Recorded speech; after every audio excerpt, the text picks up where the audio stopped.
So last week we looked at Machshava Dibra Maisa. We spent a lot of time on that, on the idea that that the soul has three garments, and we wear three garments.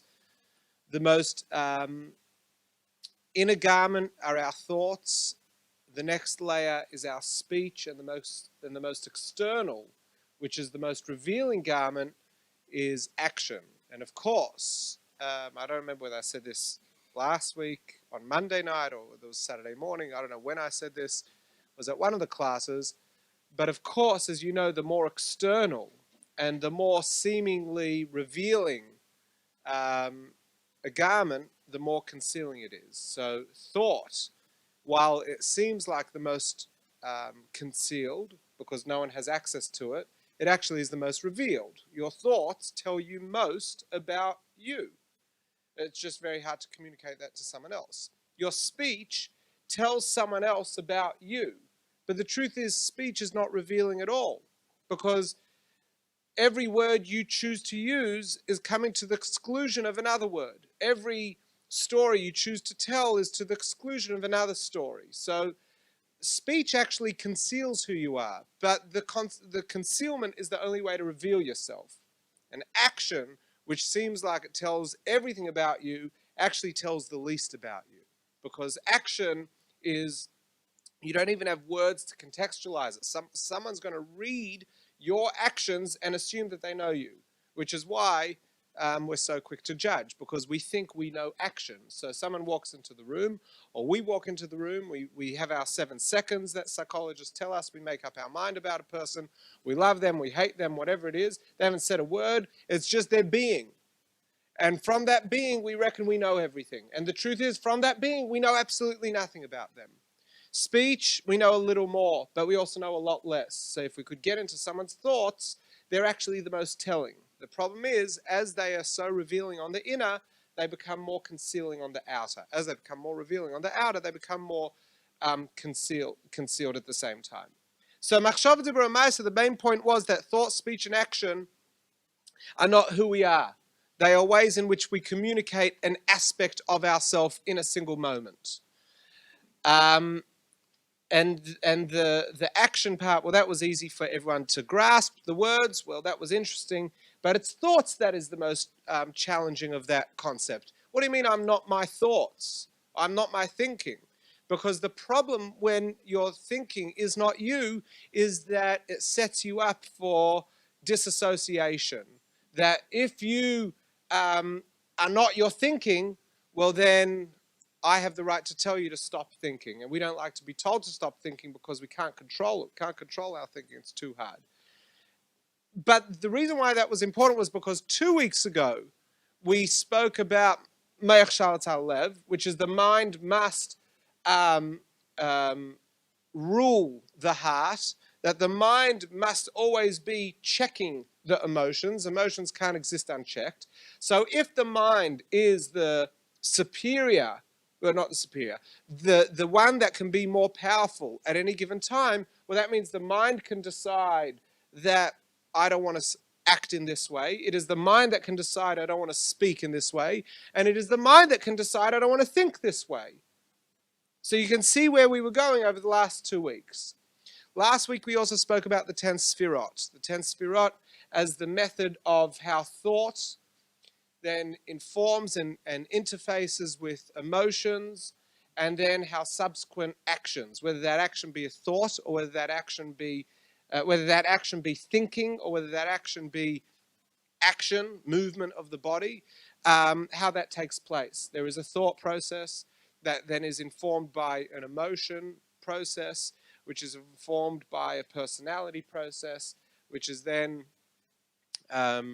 delivered as an output of connection, of speech, whatever it is that we're going for. And we said that's Chabad, the top 3, Chagas, the middle 3, Nehi, the bottom 3, and Malchus, actual delivery. And the reason why that was important is because this week, when we start actually addressing, this week we're finally going to get stuck into anger and fear, finally. But when we start addressing these things, we can start understanding the little steps on the way, because as they manifest, so we will trace to be able to go backwards and put things in check. So this week I want to talk about anger and fear, and next week we're going to talk about regret. Okay? The reason why we're lumping anger and fear together is because regret's not a bad thing. The truth is, fear may not be a bad thing either. It's just that fear often does manifest in a bad way. And anger, well, anger's never good. So anger is bad. Let's just use a nice kindergarten language. It's nice and simple. It labels it really well, although it makes it a really hard thing to deal with because we all go through anger, so ergo we are bad. Don't make that connection. The same way you are not your actions, therefore you're not bad, because you may do bad things.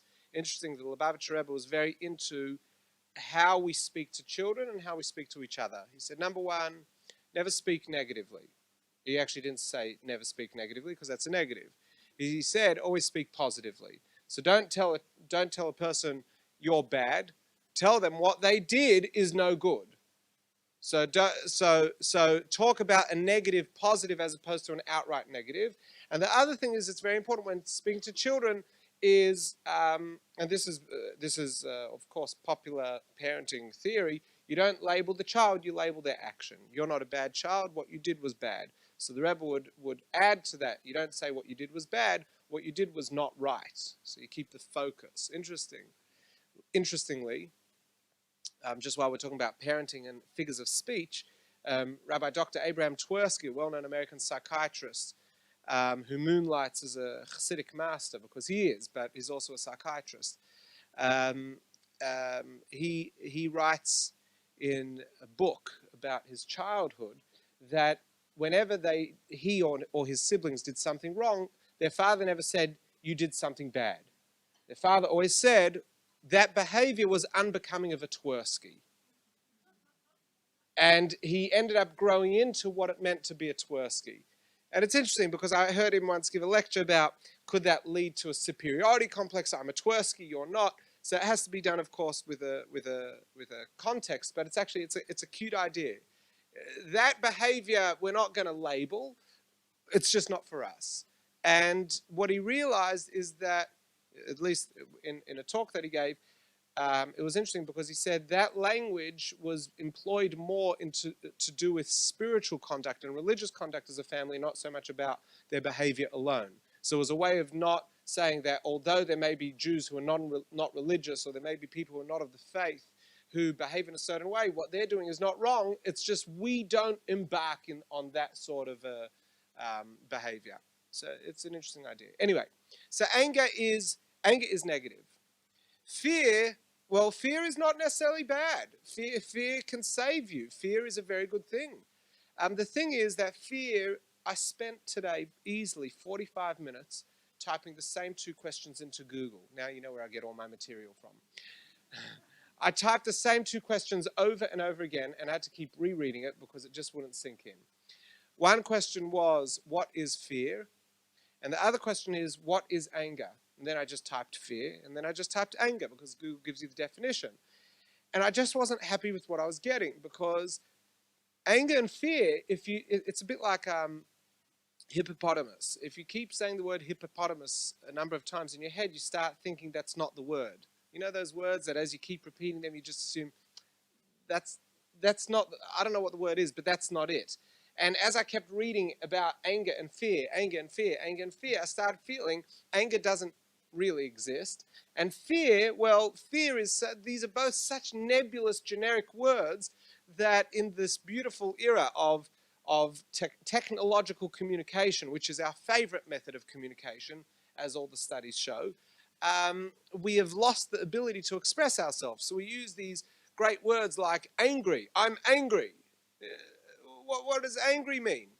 Or I'm afraid. Menachem, I'm afraid. I suffer from fear.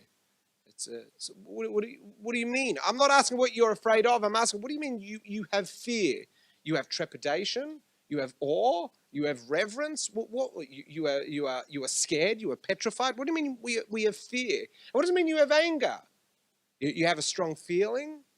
Something's hurt you. You're bothered. Someone's crossed a line. Some value has been broken and it's impacting you deep. What do you mean we're angry? So these are words that as I kept typing, I kept getting further and further away from the definition, A, from that I wanted, B, full stop. And I realized that I'm not going to be able to present tonight's class built on some, I don't know, Webster dictionary definition, and I think Google favors Webster. It's an American thing. But I'm not going to be able to launch tonight say, well, what is anger, to be able to then say anger's no good? Or what is fear, to be able to say we're going to have to respond to it. Now, I also, unfortunately, don't have the freedom of time.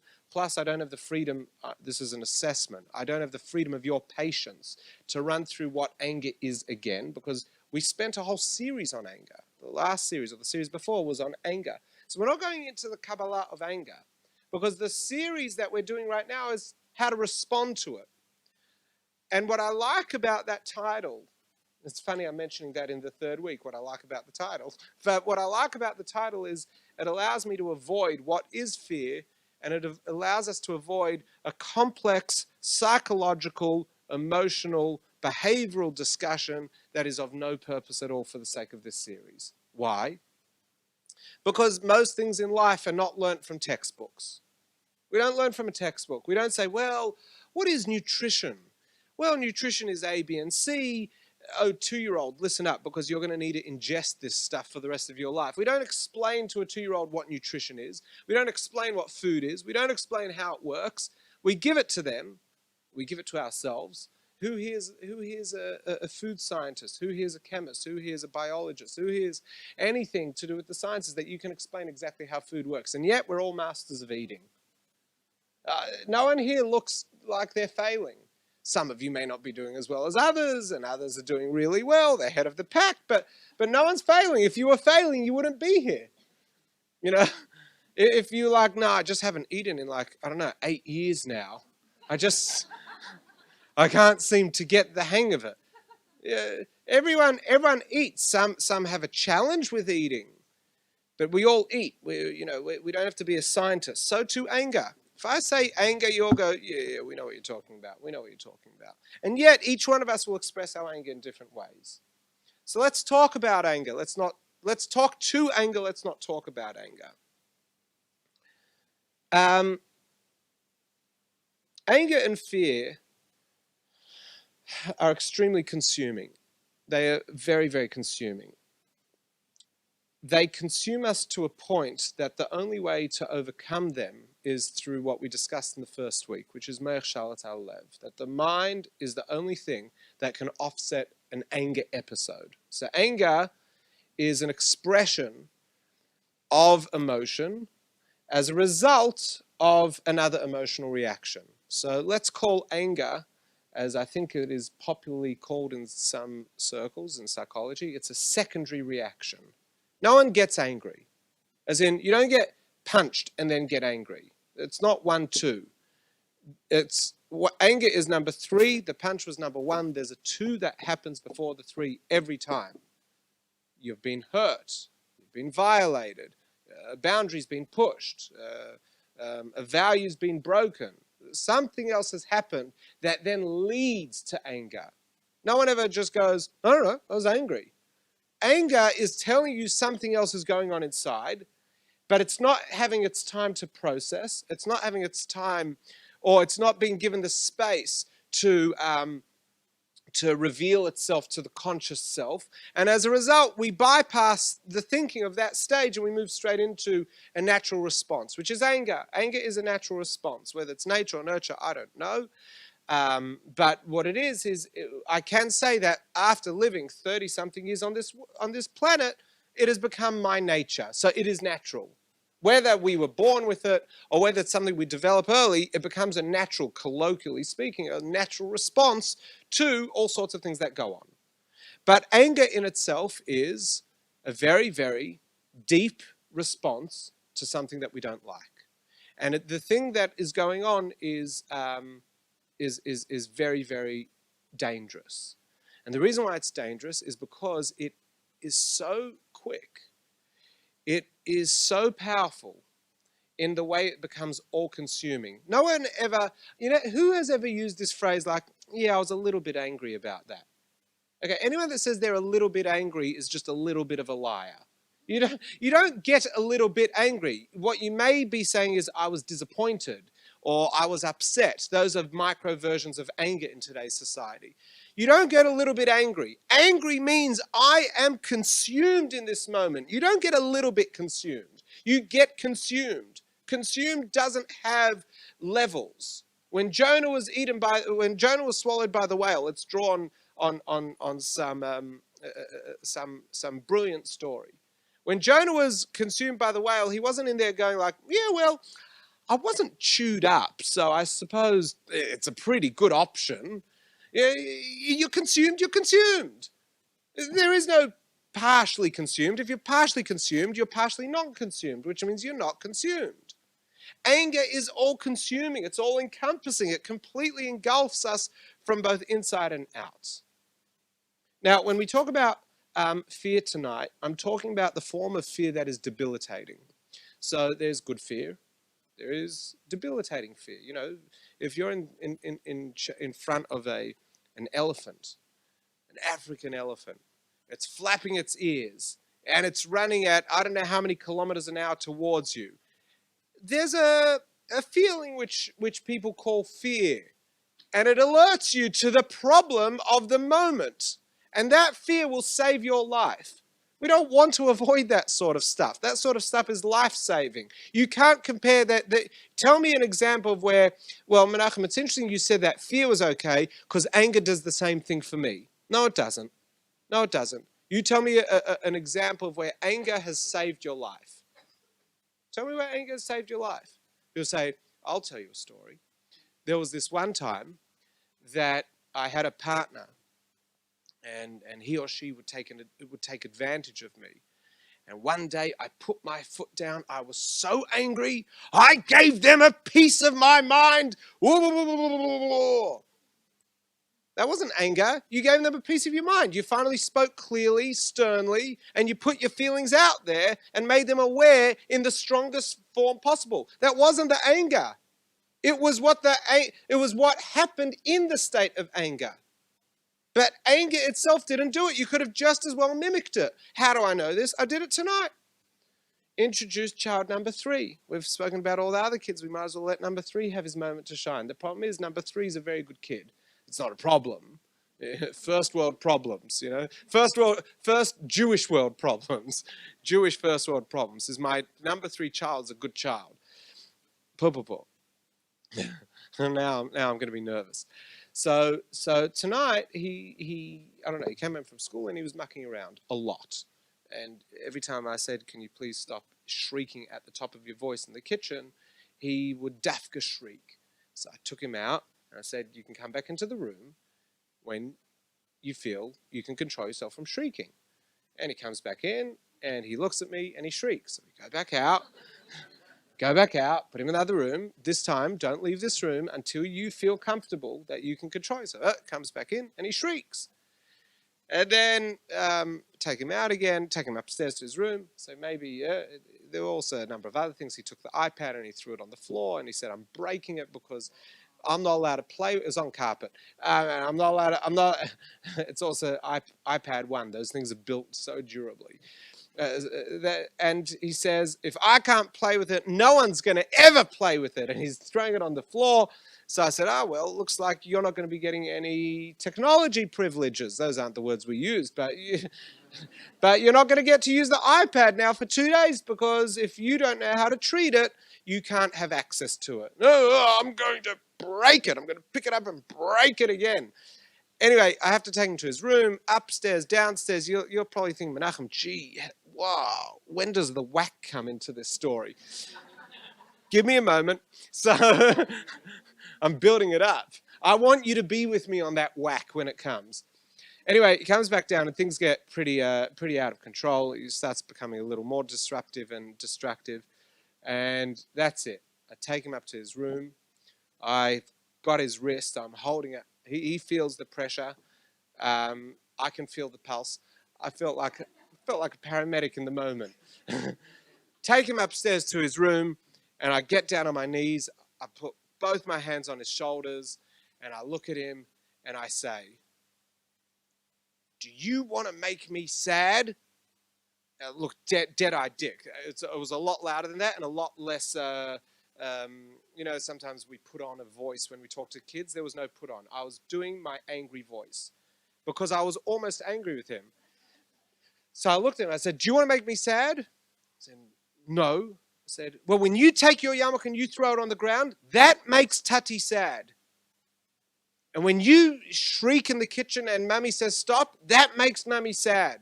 And I went through a few things. I said, these things make us sad. But if you want to make us happy, tell me what sort of things will make us happy. And he goes, oh, if I listen and I keep my yarmulke on my head and I eat like a mensch. I said, yeah, those things make me happy. But your things are making me really, really sad.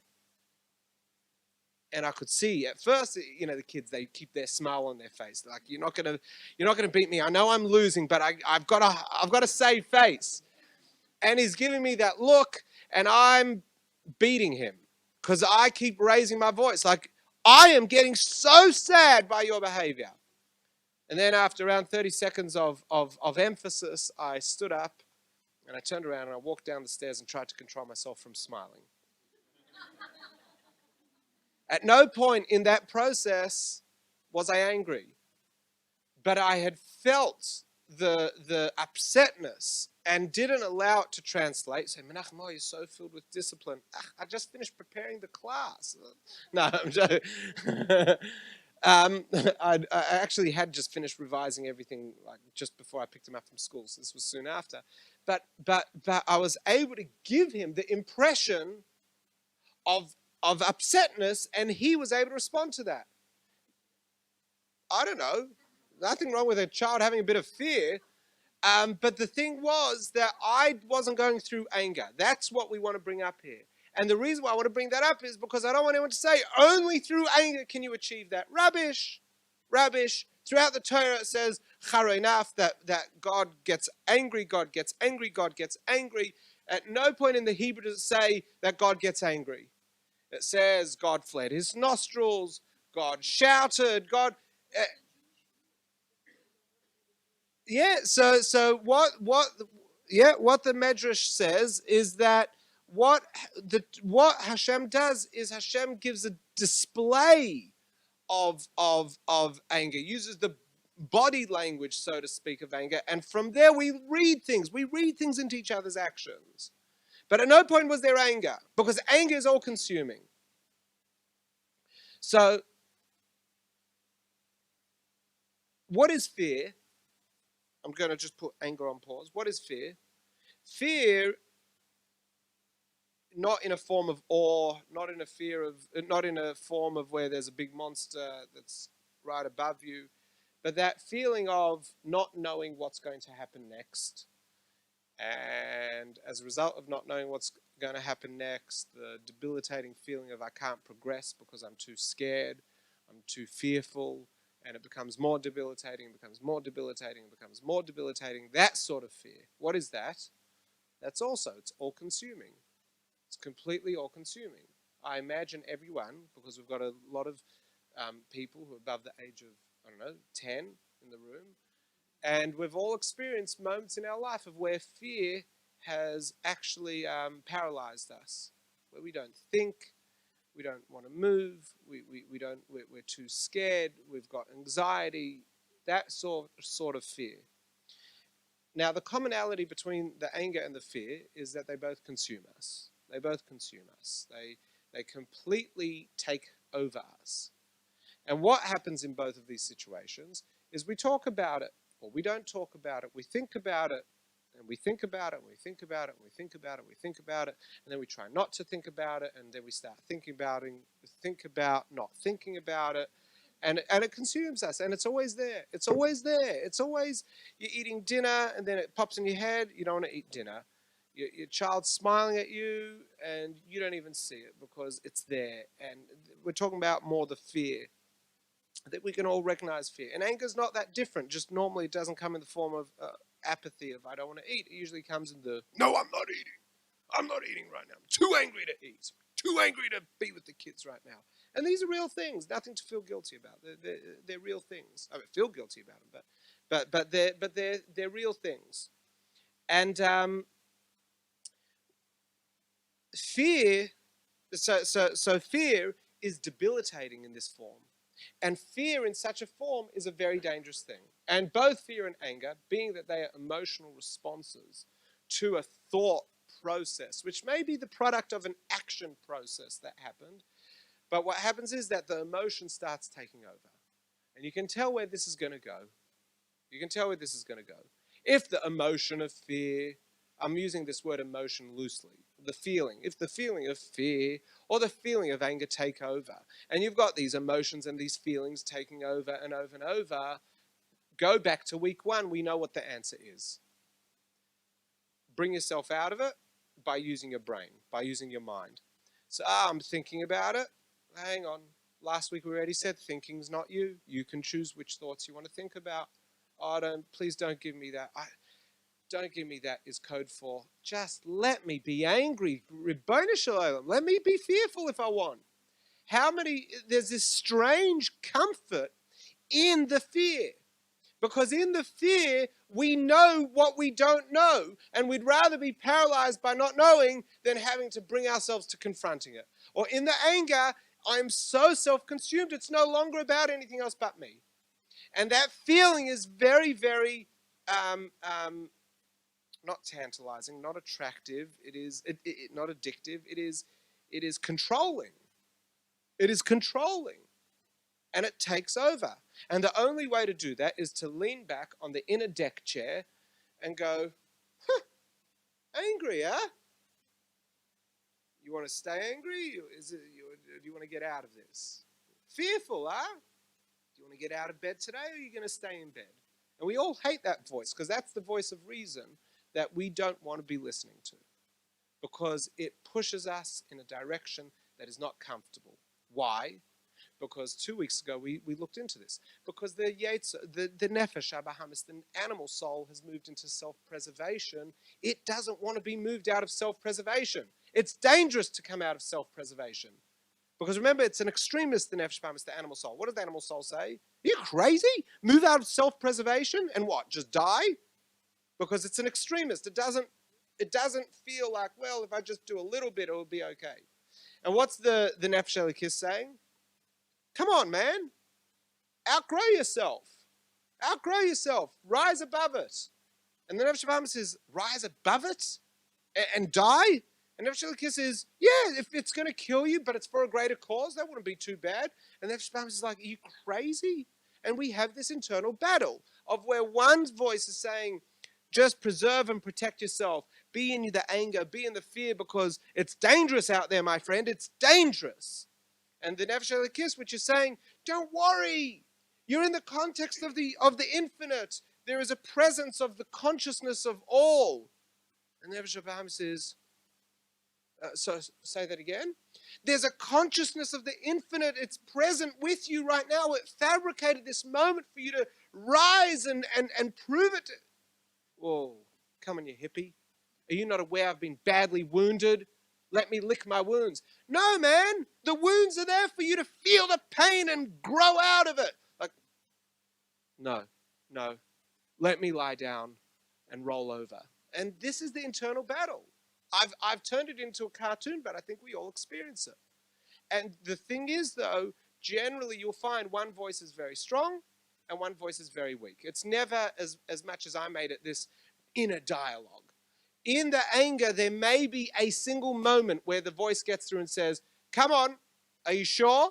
And in the fear, there is once in a while a voice that says, you know you can get out of bed. It's going to be the same risk. Same risk whether you stay in bed or get out of bed. Same risk if you confront the person or don't confront the person. You know, but that voice doesn't harp. It rarely gets a moment to shine, because when you are in a point of anger or in a point of fear, the nefesh habahamis, remember, we are a city. We are a kingdom with dual rulership. Actually, it's a single rulership, but it's constantly overthrowing one another. And when one is in control, the other one is weak. So when we're going through that anger or fear, generally one is in control, and the one that is there to preserve us and convince us that what we're doing is self-preserving will dominate. And it's going to be very, very hard until we come to 2 weeks ago where the Alter Rebbe says, ha ha ha, ma'ich shalta lev. Open a book. You know it's wrong to get angry. How do I know that? Because Maimonides said so. The Talmud said so. You're not allowed to get angry. Oh God. You're going to give me values now, what's right and what's wrong? Yeah, I'm just letting you know while you're angry, you're not allowed to. It's the law. It's a bit like murder. You know, you don't have to like the person, but you're not allowed to murder them. You're not allowed to murder them. Oh, the law again. It's the same law. Do not kill and do not get angry are the same laws. Yeah, but this is a very serious law, and this isn't. Says who? Says the subjective individual that has a way of explaining any law according to their own personal needs. Who said murder is worse than getting angry? Yeah, but anger is natural. Well, guess what? Sometimes people die accidentally. It's also natural. You know, we can, maybe I didn't do a great job justifying it, but then again, I'm not very passionate about murder, so you might have the wrong person here presenting the argument. But the point is, if we have an instruction to say that anger is forbidden, then it means that we have the ability to rise above our inner self to be able to overcome anger. And now we've got to discuss this. We've got to discuss it. Reb Levi Yitzchak of Berditchev lived 250 years ago. The Berditchever, very, very, he is a special man, special man. He was a mystic. He was an incredible individual. The Reb Levi Yitzchak of Berditchev, I'll tell you one of the most famous stories with him. We're talking about a guy that could see the good in every situation. A story I just read about him, a beautiful story, was he came to Shul Yom Kippur. He came to Shul Yom Kippur, and outside Shul, so this is 250 years ago, Berditchev, we're talking about Eastern Europe, and there were those who were religious, and then there were those who were either assimilated or those who had opted out. And those who had opted out generally opted out consciously. They chose not to be. They were either part of the Haskalah movement, which was the Enlightenment at the time. There was an interest in the sciences, and there was an approach that the sciences and religion couldn't ever be work together. And there was a desire to be a part of the enlightened, and with that came anti-religion. So there's a gentleman outside Shul, Yom Kippur morning, smoking a cigarette. And Reb Levi Yitzchak of Berditchev, Reb Levi Yitzchak approaches him, and he says, Reb Yid, are you aware it's Yom Kippur? The man says, yeah. He says, okay, maybe he's not aware that you're not allowed to say, Reb Yid, are you aware you're not allowed to smoke on Yom Kippur? He says, yeah, I'm aware of that. He says, are you aware that Yom Kippur isn't just night, it's also a day holiday? He says, yeah, I'm aware. I'm aware I'm not allowed to be smoking. I'm aware it's Yom Kippur, and I'm aware that I'm a Jew. I know. So Reb Levi Yitzchak looks at him, and he says, I envy you. I envy you. So the man's a little taken aback. What's the trick? What's the trick? So he says, why do you envy me? He says, because I have the ability to be Jewish via the mitzvot that I have. I can shake a lulav, I can fast on Yom Kippur. But you are doing a sin. And when you do teshuvah, when you change your way, when you opt to become a more spiritual individual, all the things that you did wrong will become positives. And those positives are not available to me because the only way to achieve those positives are via a negative. And because you're engaging in a negative now, you're going to be better off than me in the future. And for that, I envy you. So the man says, you don't have to worry. I won't be doing teshuvah. So the story goes, as all Hasidic stories go, a few years later, the man was in Reb Levi Yitzchak's shul, and he was clapping Hashamnu Bagadnu, and he was in shul with everyone else. And Reb Levi Yitzchak was crying next to him because this man finally was trumping him. So this is Reb Levi Yitzchak, always looking for the positive in every situation, but not as a smart aleck, genuinely saw the good in everything. So Reb Levi Yitzchak writes extensively that anger is a form of death. Anger is death. When you get angry, you're killing yourself. says, what does he mean? I mean, we know that it's forbidden, but what do you mean it's death? So I said before, it's all-encompassing. What is anger? When we go through anger, when we go through a process of anger, it's not about what we're angry at.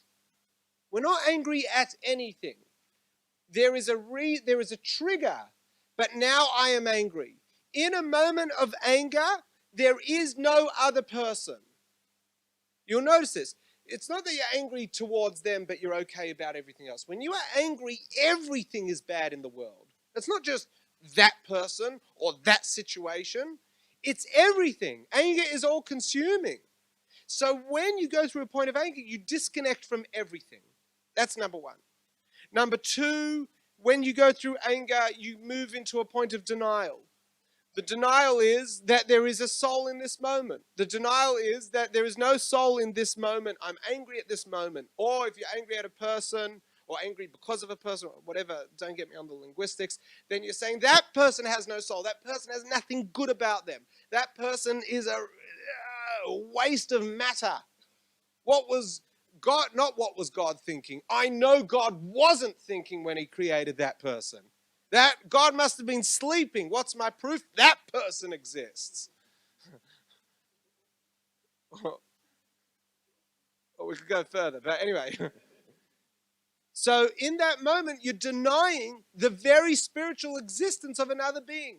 What are you saying? Well, let's just get this a little closer. We all have a soul. Everyone has a soul. Everyone has a neshama. Everyone has a spiritual energy that allows them to live. When you die, it's a result of the neshama and the guf, the soul and the body tearing apart. The soul is not just a life force. It is our infinite nature. It is the component of us that links us to the infinite. It is the true self. And when you get angry at a person, you are denying, A, that there is a soul in this moment. There is no significance to this moment. There is no spirituality in this moment. There is no infinite in this moment. There is no God in this moment. None of it's real. I am angry. But when you're angry towards someone, you're going a step further. You're saying that person has no soul. But when you're angry, we know full well everything has a soul, irrespective of your mood. So who doesn't have a soul at that moment? Who is cutting themselves off from their soul at that moment? The angry person. Because if you say that person has a soul, you don't have a soul. If you say there is no significance in this moment, I don't have significance. So if I don't have significance and I don't have a soul, then I'm just a sack of blood and bones. I'm a corpse. I'm a living corpse. I am dead. I am dead to any meaning or significance within the precise consciousness of Hashem. So Rabbi Levi Yitzchak says, when you get angry, you're dead. You're dead.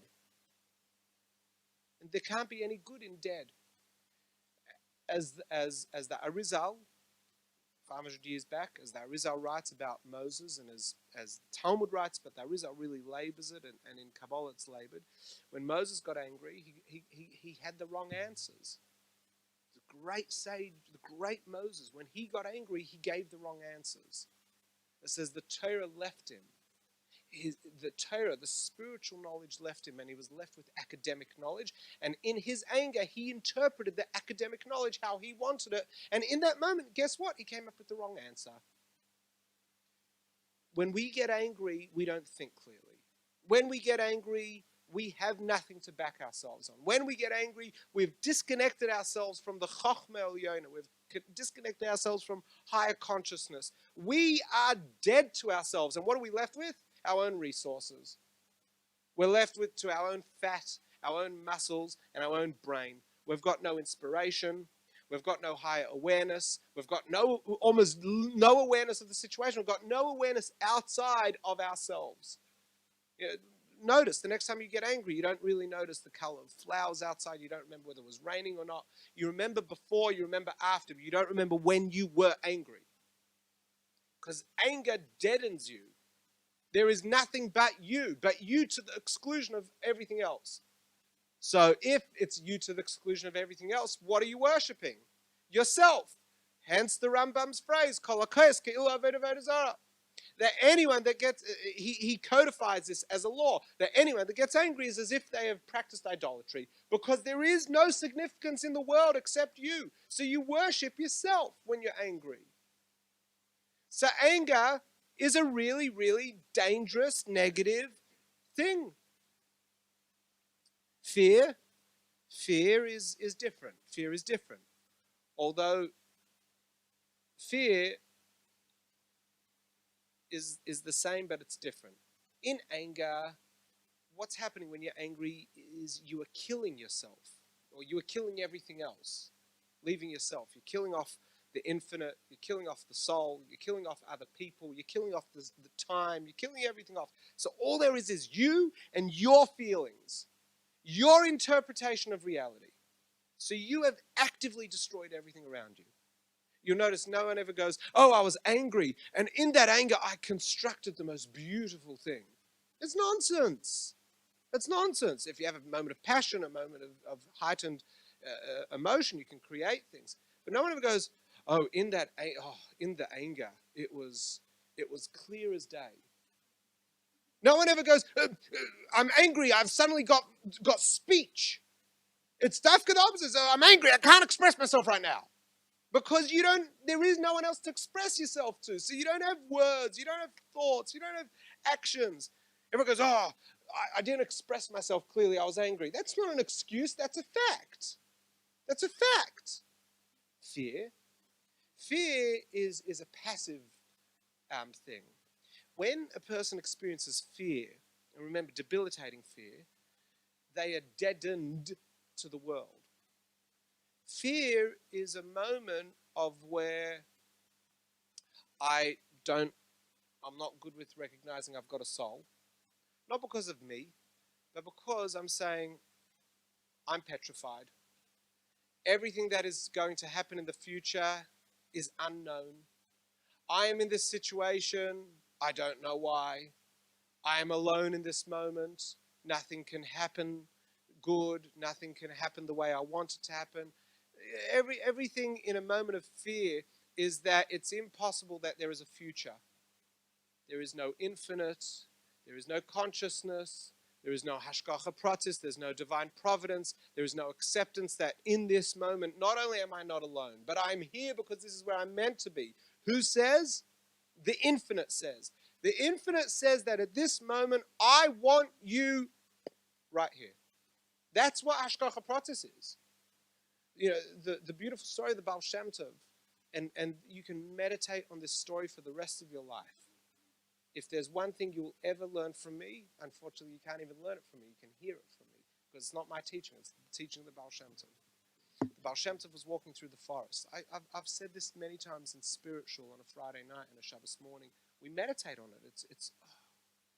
I hope I've sufficiently built it up that you're listening, and then you'll be like, that's it? But this story really does it for me. The Baal Shem Tov was walking through the forest, and it was a summer morning. It was hot. It was a hot morning, and through the trees the light was shining.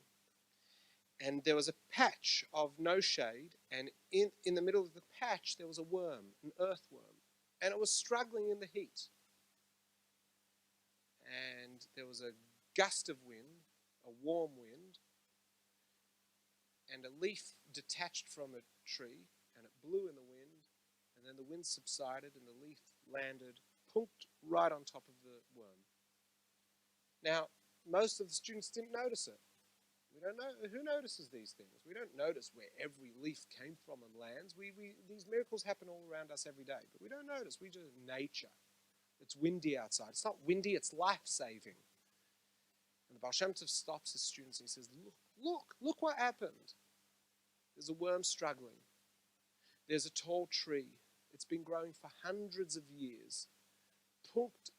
Now the wind blew and detached that single leaf. That leaf was carried and the wind stopped. And as the leaf fell, of all the places that it fell was on top of the earthworm that was struggling in the summer heat. He says, that's hashgacha pratis. It's not just, it's nice the leaf fell on the worm. It's that the tree grew. and the wind blew just for this moment that the worm in its point of life would be at this point, so punct as it would fall where the worm is. The whole world has been gearing up for this moment, the Baal Shem Tov says. That's Hashgacha Pratis. Everything that happens precisely the way it does because that's how it needs to be. You don't see it? Okay, you don't see it. You also don't see most things when you start watching a movie. It takes 95 minutes for the story to unravel. So we don't know it all. But I'm a human. I've got consciousness and intellect. Yeah, well, you know what? You don't have prophecy. We don't have it. But what we do have is emunah. It says that we're maminim b'nei maminim. We are believers, the children of believers, which means what? It means I have the ability to believe. What does it mean I've got the ability to believe? It means I have the ability to be negatively a cynic. I don't mean in the great way of being a critical thinker. You can be a cynic. You can say there is no meaning in this moment. And equally you can say there is meaning in this moment because I have the power to believe. I am empowered with belief. You can choose to be a non-believer and you can choose to be a believer. Either way, it's a choice. Both are beliefs. No one can factually prove one thing or the other. Yeah, you can factually prove certain things through scientific method, but when it comes to is there significance in this moment or not, you can't prove that, nor can you disprove it. So either way, you're a believer. You either believe in atheism or you believe in religion. Don't tell an atheist that. Religious people don't mind being called believers. Atheists don't. But it's a belief system, ultimately. So when a person is fearful, they're opting to have no belief. They're opting to say, I don't believe there is significance in this moment. I don't believe that what has happened to me is for the good. I don't believe that the future can be good. I don't believe that there is a soul in this moment, or there is a soul in the action, or there is a soul in me. I'm alone. I'm isolated. We're not killing it off here. We're becoming dead to it. And what we've got here is a dying person in a lonely grave called the universe. A very dark, scary place where you're by yourself. So fear and anger spiritually are very, very dangerous places to go. But they're very natural places to go. Why would I be fearful? Because fear is a natural component of who I am as a human being. The Nefesh HaBahamis employs fear to keep me alive. If I wasn't afraid, I'd stand in front of trains.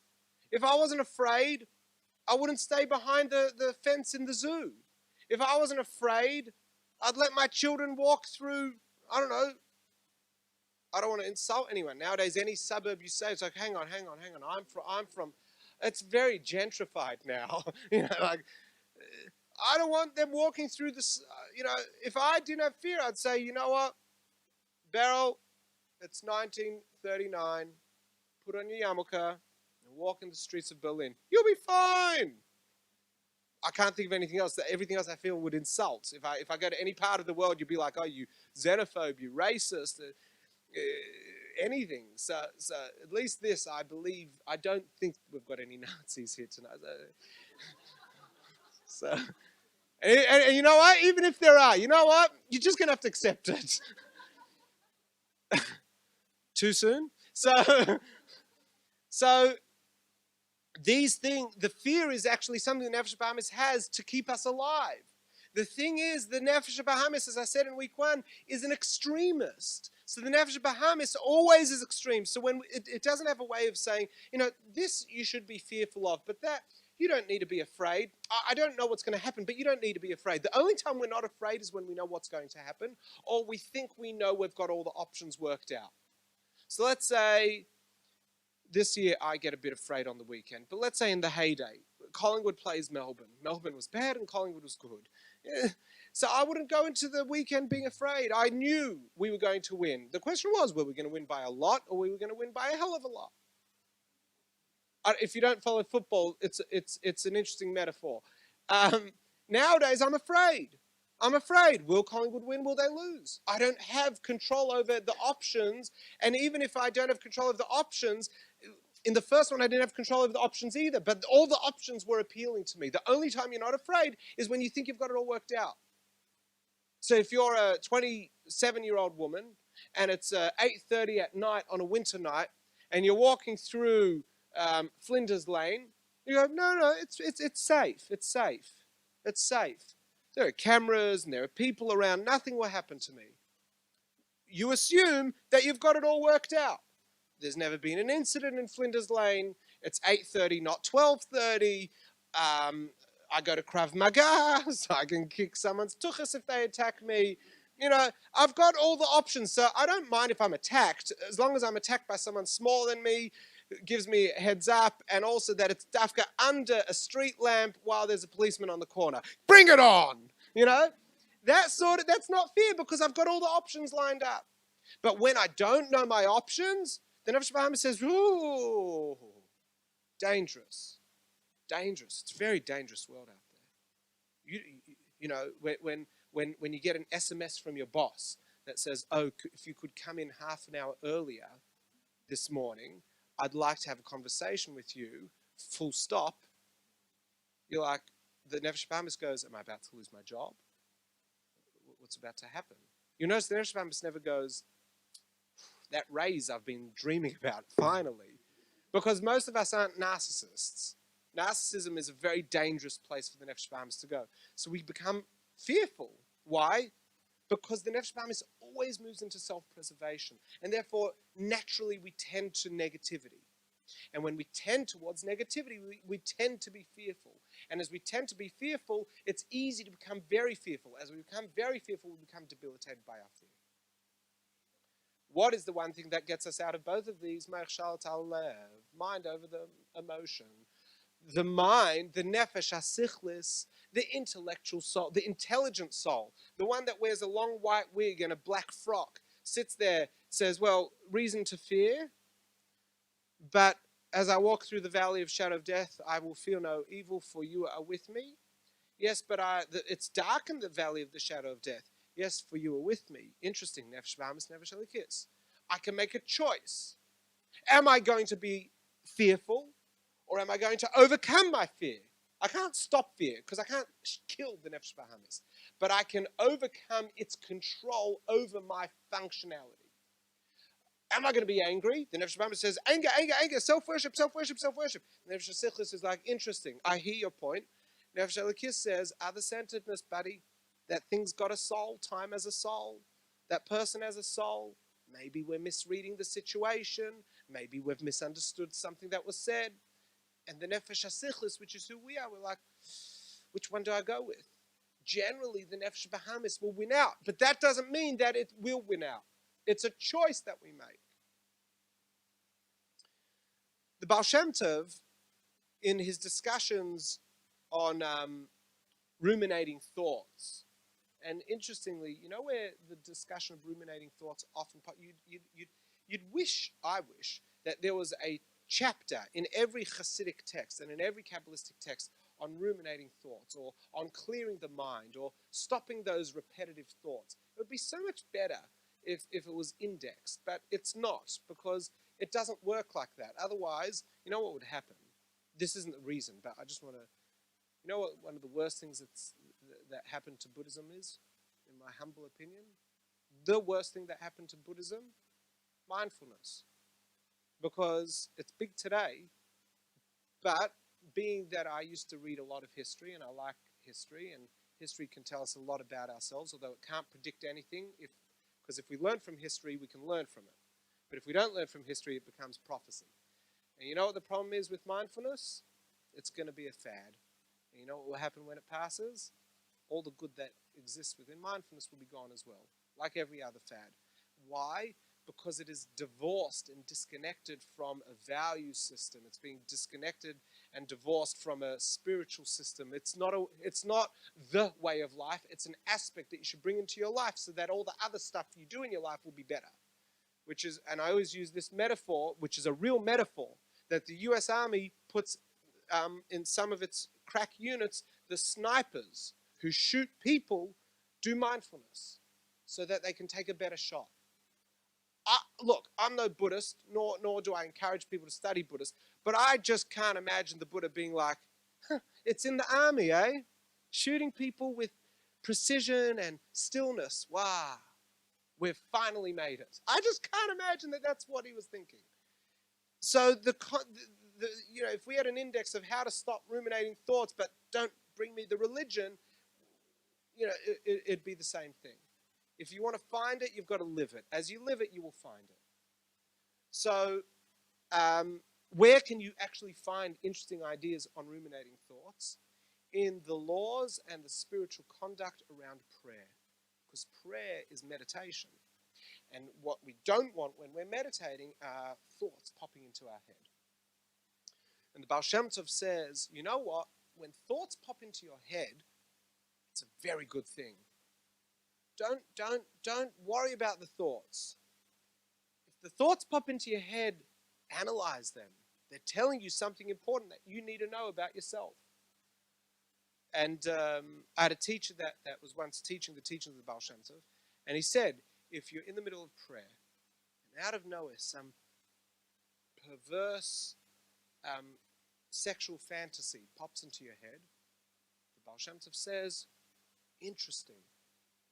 Not, oh my God, what are you thinking? He says, interesting.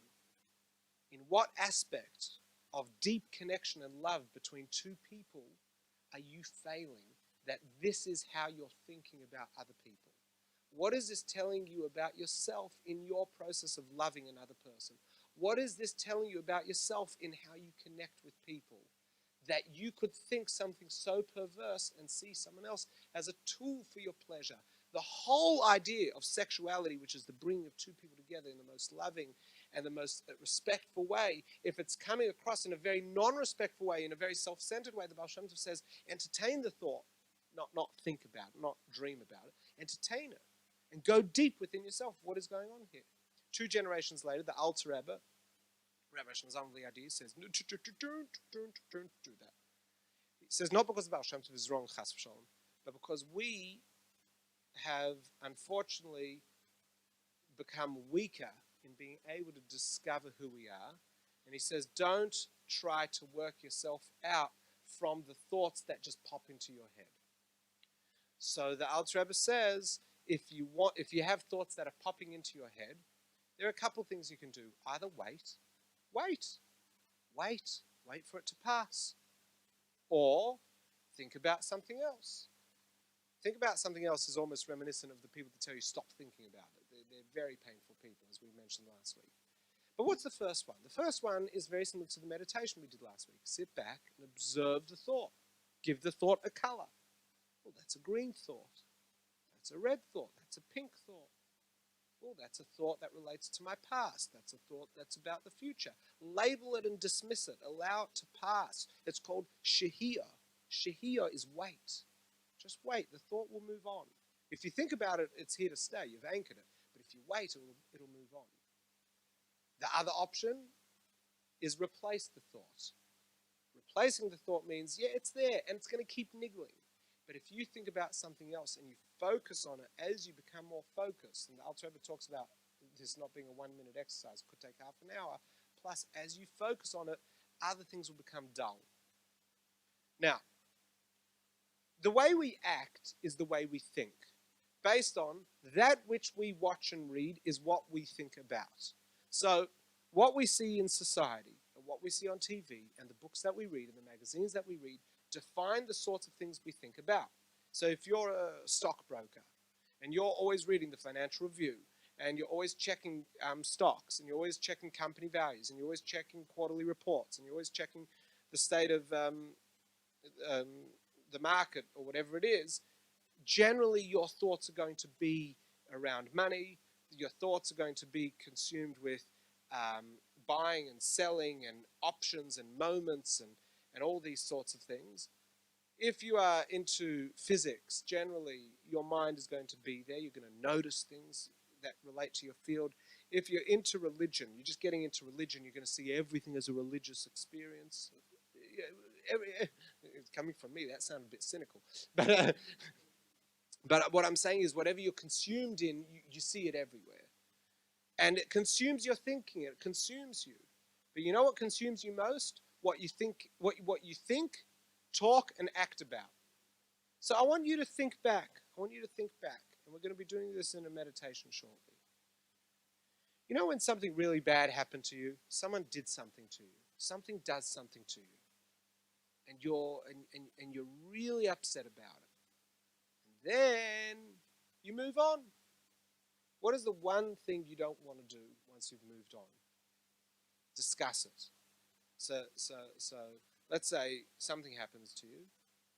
So someone does something to you, or you went through something very traumatic, or something bad.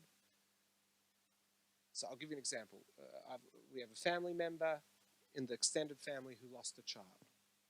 At the time, we spoke about it. We spoke about it with that family member. Terrible, Rahman al-Islan, it should never happen to anyone. And it was spoken about, and then it wasn't spoken about. It was done. It was in the past. They might speak about it. But you don't just sit around one day on a winter Sunday afternoon and go, hey, let's just give her a name, Tracy. I don't have any Traces in the family, so it's a safe bet. Tracy, you know what we haven't spoken about in a while? You don't do that. Why? Because that person has moved on from the emotional connection with that and doesn't want that in their life. If they don't want it right now, they'll return to it when they need to return to it, whether it's a yard site or an emotional moment, when they're ready. No one has the responsibility to remind people or schlep people through their mud or through their tragedy or through what hurts them. People need to do that on their own. So when a person has finally mustered the courage to move on from something, move on doesn't mean put it in a box and lock it away. Move on means to live with it and live functionally despite what has happened. What they don't want is to rediscuss it. But there's another thing. Remember the last time you were angry? Or the last time you were anxious about something? And you weren't talking about it, you were feeling fine, and then you decide to talk about it. And all of a sudden, again, same thing, you relive it. But this time you've initiated. That's the difference between Tracy's loss and this. You relive it. And what happens when you relive it? You get angry. What happens when you get angry? You get angry. And what happens when you get angry? You start thinking about it. What happens when you start thinking about it? You get angry. And you recreate it through our thoughts and through our speech and through our actions. We recreate it and we get right back into it. So the Alter Rebbe says, oh, you don't want to think about it? Displace the thought. Ergo, you don't want to be angry. Don't go into the things that make you angry. But I want to. I enjoy being angry. That's your choice. Suit yourself. You enjoy anger? Just be aware that you're doing it because you enjoy it. So what we're discovering is that, yeah, anger, fear, and all that stuff is our choice whether we want to leave it. It's our choice whether we want to recreate it. It's our choice. Why would I make a choice? Because I live for something more. Because I live with a purpose. I am in this world to achieve something. What it is, I don't know. But I know I've been granted 80, 90, 100 years in this world. And I know every moment is significant. And I know every moment and everything that has happened to me up until this point is only here to inform me and deliver me to this moment. For maybe this is the moment in which I will achieve something. Maybe it is for this that the whole world has lived. For the oak tree to grow, for the wind to blow, for the leaf to detach. For I am the worm in this moment. How do I know I'm not it? Why is this method of thinking so important? Because one of the issues with fear and one of the issues with anger is that we say, if I keep not getting angry, it's going to build up. Who says? No, I know. It's going to build up and I'm going to let it out. Yeah, with that sort of self-fulfilling prophecy, you bet. And when it blows, I don't want to be around. When you are overcoming anger in a moment, or you are overcoming fear in a moment, it is such a short amount of time that you need to overcome it. Do you know how long it is? That long. Because after that moment, you've got a whole new situation. It's called now. And then now. And then now. and then now. It's just moment to moment to moment to moment. You only need to achieve right now. Don't worry, maybe you will blow up in 5 minutes' time. You don't know. Let's just not blow up right now. Say, I'm going to be like a volcano. So for this, I'm going to digress. I'm going to move away from all the Kabbalah and all the stuff, because do you know what? I read the most beautiful letter from the Lubavitcher Rebbe today. It's an English letter, which I was reading because someone saw the title of the class and forwarded this to me a few weeks ago. So today I opened the WhatsApp attachment to see, let's see what it is. Most amazing letter. The Lubavitcher Rebbe is writing to someone about their spiritual growth. He talks about there's no room for anxiety in spiritual growth and how to combat anxiety, etc., etc. And then he says, by the way, how healthy are you? Make sure you see a doctor to make sure that you are living a healthy lifestyle. Because, as you probably know, only a healthy person can be a spiritual person. Just by the way. It doesn't say go to your rabbi. It doesn't say go to a rabbi to make sure you're healthy. He says go to your doctor to make sure you're healthy. Because only a healthy person can be a spiritual person. Why? Because we need our health in order to spiritually function. So based on that letter, I'm going to digress. I'm leaving all the Kabbalah and all the Arizal and all the spiritual. I'm leaving it all behind for a moment. You're angry. You've got fear. All you need to do is overcome that in this moment. Right now, I'm opting out. How? How? The Alter Rebbe says how. The Alter Rebbe said, displace the thought. I can't. What do you mean you can't? I can't think about anything else. Who said you have to think about other stuff? The Alter Rebbe said I had to displace the thought. He didn't tell you how to. He just said that's what you've got to. So let's turn to modern science. And let me give you 4 options, or maybe 3. We'll see if I can remember. 3 options, which I'm telling everyone in the room tonight are viable options if you want to make the choice to overcome anger or fear. Here, go for a walk. Go for a walk. Literally, get out and go for a walk. Not go for a run, not like heavy exercise. Go for a walk. Put a bit of energy into it. Burn a bit of energy. And take a few deep breaths. The science is unequivocal. The endorphins are going to get pumping, and you're going to be stimulated by things around you. The fresh oxygen helps detox the blood, helps detox the mind. It's one of the most important things you could do. Go for a 20-minute walk, and I promise you're going to feel different. How can I make that promise? Because that's what science says. You can't argue your human constraints. And if you do that, what else can I do? I'm not interested in going for a walk. Sit and meditate for 5 minutes. 5-10 minutes. Sit and breathe. Get an app, download something, and sit and breathe. Just focus on your breathing. Oh, but the thoughts always pop into my mind. So go for a walk. What else can I do? What else can you do? You can go and do some charity work with other people. Go and spend money and effort helping other people in a social environment. I don't want to be around friends. I didn't ask you to be around friends. I said go and do something. Now, this last one isn't based on science, although there's a lot of interesting research on activities built around empathy and gratitude and all sorts of things. But this is what the Alter Rebbe says. You give tzedakah, and it will have a tremendous impact on you. Go and be around people in a giving environment. I challenge anyone to try one of those 3 and say, oh, it's not working. The only thing you are going to say now, the only thing you're going to kill me, I know what's going to happen. I'm going to get like hate mail from someone. So I was in a bad mood, and now I've got this voice in my head, and it sounds like your voice, and it's saying, go for a walk, or do some meditation, or go do some charity. I don't want to do any of that. I don't want to is a moment of mayach shal talev. The mind has decided, I'm not going for these emotional experiences. Machshava divra ma'aser, which we discussed last week. These are layers. Our thinking and our speech and our action are layers. But they are layers that can inform how we're thinking as much as they are informed by our thinking. Mayach shal talev is what allows us to rise above our emotion in the moment, whether it be anger or whether it be fear. We can rise above that. The question is whether I want to.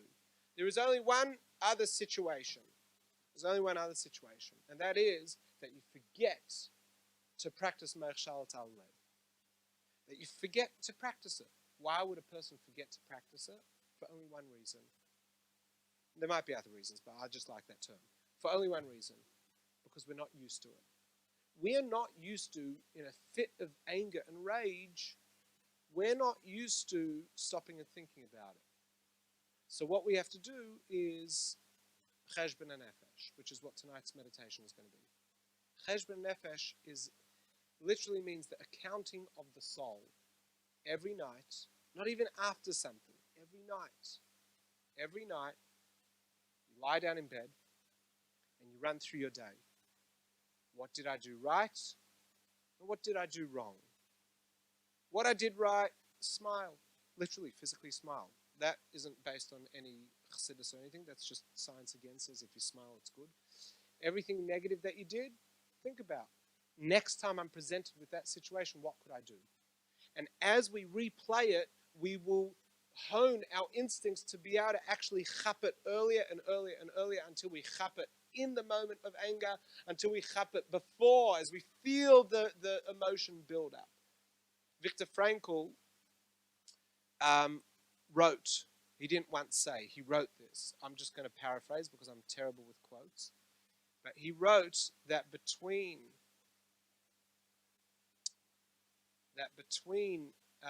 something happening to us and our expression of anger is a as I said earlier, is a middle emotion. And when we can spend more time in that silence in between, we'll become something. It was some nice quote. I've just really butchered it. The point is, we need to bring ourselves slowly back to the point before we move into anger or fear. We need to bring ourselves back. Why am I feeling it? Has someone crossed my boundary? Has someone broken one of my values? What is going on? And then how should I respond? Anger just cuts everyone else off. However, if I choose to use speech, or I choose to flare my nostrils, or I choose to be silent, then we're going Chachma bin Adas. I'm thinking about it. Chesed. Am I going to respond with kindness or Gvura? Am I going to respond with din, judgment, strictness? Tiferes. Will I respond with a perfect balance of the two, as in a balanced conversation? Netzach. Am I able to push myself past the harsh emotions so I can bring myself to having the discussion? Hoid, have I got the humility to realize that in this moment, he or she has a soul, or time has a soul, and I have a soul. I have humility. It's not my interpretation of the moment that defines the moment. Yesod, find the method to connect with the moment or with the individual to make the decision as to what is the right response, because Malchus, then you respond. And that was the 10 Sfirot that we explored last week. Cheshbon Nefesh is that ipso facto. It's the after the fact thinking about it that then brings us to a point of bringing that faster and faster, which is going to introduce us to next week's class, which is the last part of the series, which is regret. So should I regret it? What's regret? How should I respond to regret? Is regret like anger and fear, and I just didn't have enough time to discuss all three? Or is regret going to be something different? We'll come next week and we'll discuss that. I want to thank everyone. Next week, big night. We'll see you next week.